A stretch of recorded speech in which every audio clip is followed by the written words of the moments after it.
The Berlin Wall Escape, A Journey to Freedom. The night was cold and the wind howled as it swept across the desolate streets of East Berlin. The Berlin Wall, a towering symbol of division, cast a dark shadow across the city. On the western side, the bright lights of West Berlin glistened, a beacon of freedom just beyond the reach of those trapped on the eastern side of the wall. Among those who yearned for that freedom was a young man named Andreas, whose story would soon become one of courage, desperation, and the quest for liberty. Andreas had lived in East Berlin all his life. Born in 1965, just a few years before the wall went up, he had never known a world without it. The Berlin Wall had been erected in 1961 by the German Democratic Republic, GDR, dividing East and West Berlin and symbolizing the larger division between the communist East and the capitalist West. For those like Andreas, the wall wasn't just a physical barrier. It was a prison that confined dreams, aspirations, and the basic human right to choose one's own future.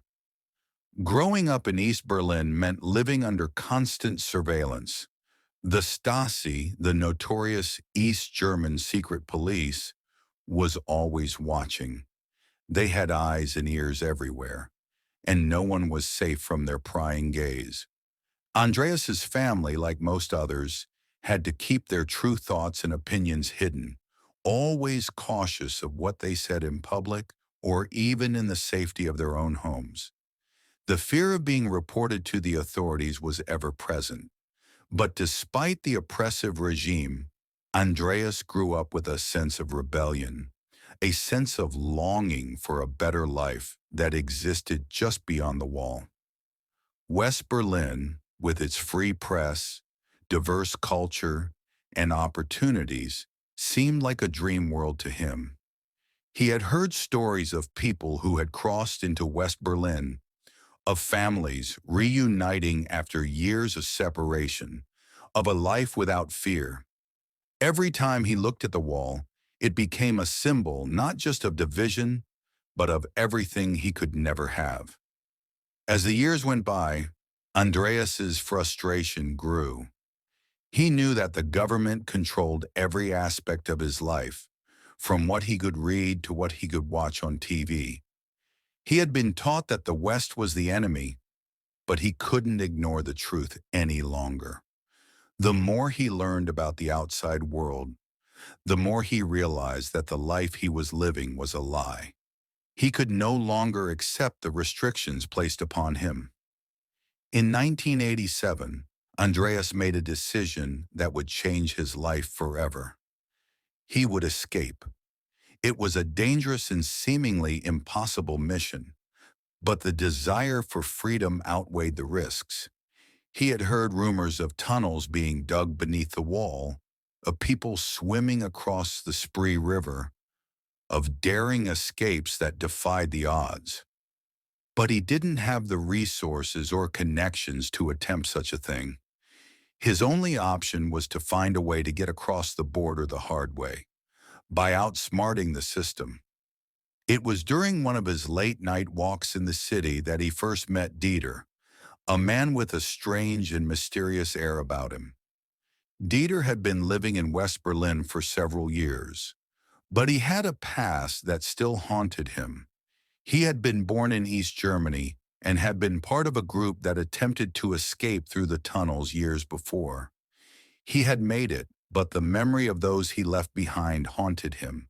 Andreas and Dieter spoke in hushed tones, exchanging stories of life on both sides of the wall.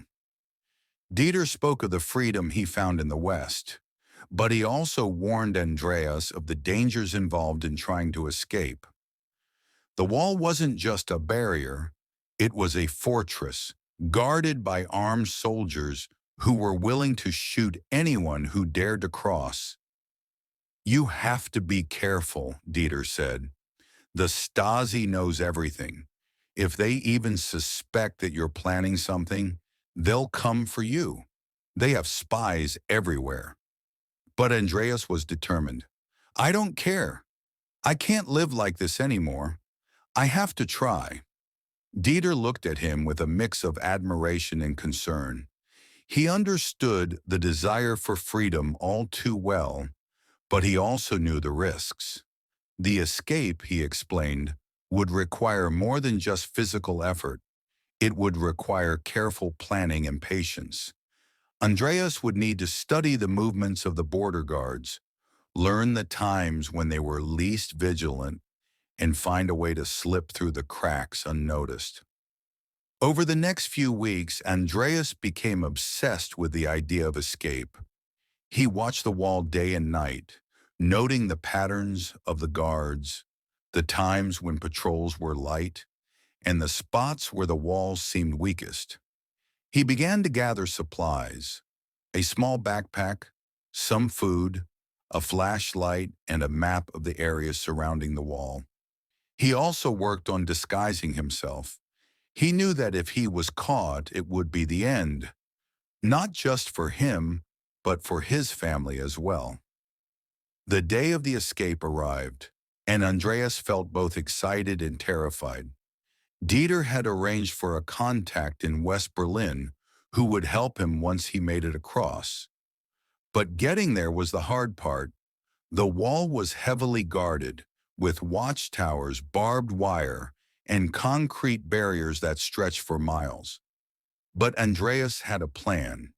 He had identified a small gap in the wall, a place where the concrete was crumbling and where the guards were less likely to be focused. It was a risky spot, but it was his best chance. With a deep breath, he began his journey, moving swiftly and quietly through the streets of East Berlin. His heart raced as he approached the wall, and the sound of his footsteps seemed deafening in the stillness of the night. As he reached the spot, he could see the faint outline of the wall ahead of him. The small gap was just a few feet away, but the closer he got, the more exposed he felt. He crouched low to the ground, scanning the area for any sign of the guards. The air was thick with tension. Time seemed to stretch as he crawled toward the gap, every sound amplified in his ears. Suddenly, a shout echoed in the distance. A guard had spotted something. Andreas froze, his breath caught in his throat. He held his position, praying that he wouldn't be seen. The minutes felt like hours, but the guard moved on, unaware of his presence. Andreas exhaled slowly, wiping the sweat from his brow. He was so close, but the danger was far from over. With a final burst of energy, he slid through the gap in the wall. His heart pounded in his chest as he emerged on the other side, on the western side of the Berlin Wall. For a moment, he couldn't believe it. He had made it. He had escaped the tyranny that had governed his life for so long. But his journey was far from finished. He had to make his way through the streets of West Berlin, avoid the Stasi agents who might be watching, and find Dieter's contact. The night was still young, and the danger was far from over. But for the first time in his life, Andreas felt a glimmer of hope. The escape was just the beginning of his new life. Over the next few days, Andreas made his way to a small apartment in West Berlin, where he was welcomed by Dieter's contact, a man named Klaus.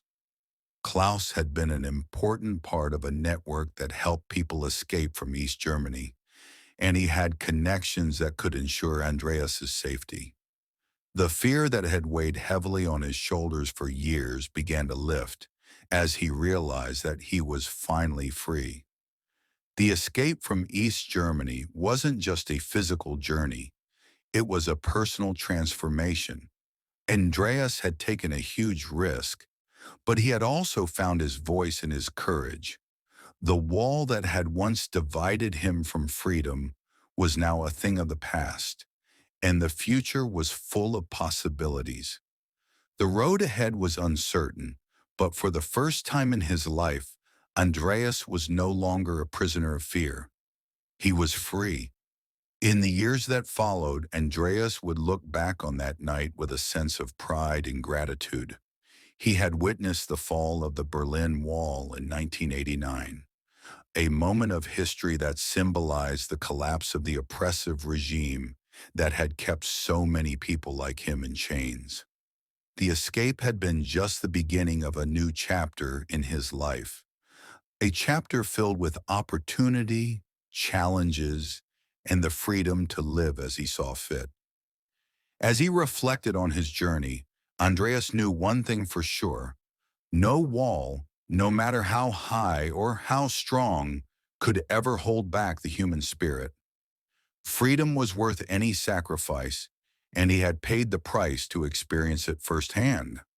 The Berlin Wall might have fallen, but for those who had escaped, the real victory had already been won. The Berlin Wall stood for nearly 3 decades, dividing a nation, separating families, and suppressing dreams. But in the end, no wall could contain the human spirit. Freedom prevailed. Andreas's journey was just one of many. Thousands risked their lives for freedom, and their courage paved the way for a united Germany.